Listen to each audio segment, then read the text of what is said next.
Salut tout le monde et bienvenue dans une nouvelle leçon de grammaire.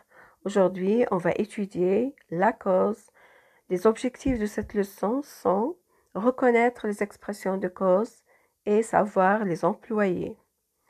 Pour découvrir notre leçon, on va travailler sur quelques exemples. Prenons la première phrase. Il se sent malade car il a attrapé froid. Donc, dans cette phrase, vous avez deux parties. La première partie, il se sent malade. La deuxième partie, il a attrapé froid. Donc, quelle est la question que je peux poser dans cette phrase? C'est pourquoi? Pourquoi il se sent malade? Il se sent malade car il a attrapé froid. Donc, car, c'est un mot qui exprime la cause. Il répond à la question pourquoi? Passons à la deuxième phrase. Comme il est malade, il ne peut pas sortir. Donc ici, vous avez toujours deux parties dans la phrase. Il est malade, il ne peut pas sortir. Donc, quelle est la question que je peux toujours poser? C'est pourquoi? Pourquoi il ne peut pas sortir? Donc, il ne peut pas sortir car il est malade, ou bien parce qu'il est malade, ou bien comme il est malade. Faites attention, si on utilise l'expression de cause comme, alors il doit être utilisé ou bien écrite toujours au début de la phrase. Donc, comme, c'est une expression de cause. La troisième phrase, puisque tu es vacciné, tu es immunisé contre la tuberculose. Alors, vous avez toujours deux parties dans la phrase. Puisque tu es vacciné, la deuxième partie, tu es immunisé contre la tuberculose. Quelle est la question que je peux toujours poser? C'est pourquoi tu es immunisé contre la tuberculose? Alors, tu es immunisé contre la tuberculose car tu es vacciné, ou bien parce que tu es vacciné, ou bien puisque tu es vacciné. Pour la quatrième phrase, tu es en bonne santé grâce au sport. Donc, vous avez la première partie, tu es en bonne santé, et la deuxième partie, grâce au sport. Donc, ici, la question que je peux toujours poser, c'est pourquoi tu es en bonne santé? Alors, tu es en bonne santé grâce à l'activité sportive, ou bien parce que tu fais du sport, ou bien grâce au sport. Donc ici, grâce au, qui était normalement grâce à, mais avec le A plus le déterminant le, ça devient un article contracté qui est au. Donc grâce au, c'est un mot ou bien expression qui exprime la cause. Pour la dernière phrase, à cause de sa maladie, elle respecte le régime alimentaire. Donc, vous avez toujours deux parties à cause de sa maladie. Et c'est la première partie. La deuxième partie, c'est elle respecte le régime alimentaire. Quelle est la question que je peux toujours poser? C'est pourquoi? Pourquoi elle respecte le régime alimentaire?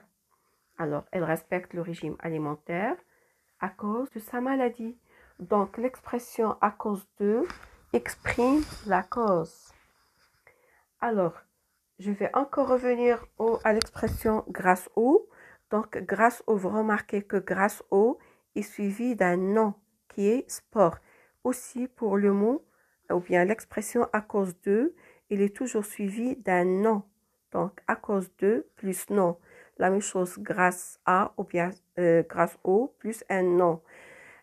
Encore une autre différence pour grâce au et à cause de. Alors pour grâce au, on l'emploie dans une action favorable ou bien positive, ou bien une cause qui est positive, alors que à cause de, on l'emploie dans une cause qui est négative ou bien défavorable. Alors, pour exprimer la cause, on pose la question qui est toujours pourquoi. Les expressions de cause qu'on a déjà étudiées dans les exemples sont car, parce que, quand, puisque, à cause de. Aussi, on peut, grâce à, on peut trouver aussi par manque de, faute de, etc. Donc, quelques remarques qu'on a déjà étudiées, bien sûr, dans les exemples. Comme se met toujours en tête de la phrase.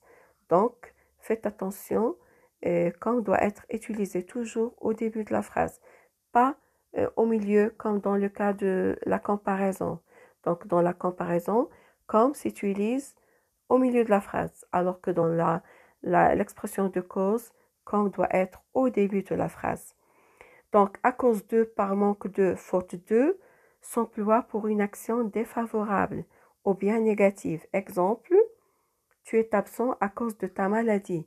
Alors ici, l'action défavorable, c'est, ou bien la cause qui est négative ou bien défavorable, c'est l'absence. Pourquoi l'absence? À cause de quoi? À cause de la maladie. Donc la maladie, c'est une cause qui est défavorable. Et donc, on utilise à cause de et non pas grâce à. Alors que grâce à s'emploie pour une cause qui est positive. Alors, par exemple, l'exemple, il est sauvé grâce à son chien. Alors, quelqu'un qui est resté vivant grâce à son chien, c'est son chien qui l'a sauvé. Donc, ici, c'est une cause qui est positive ou bien favorable. Donc, on utilise grâce à. Donc, ne mélangez pas les expressions de cause qui sont à cause de et grâce à. J'espère que vous avez compris cette leçon. Donc, à bientôt.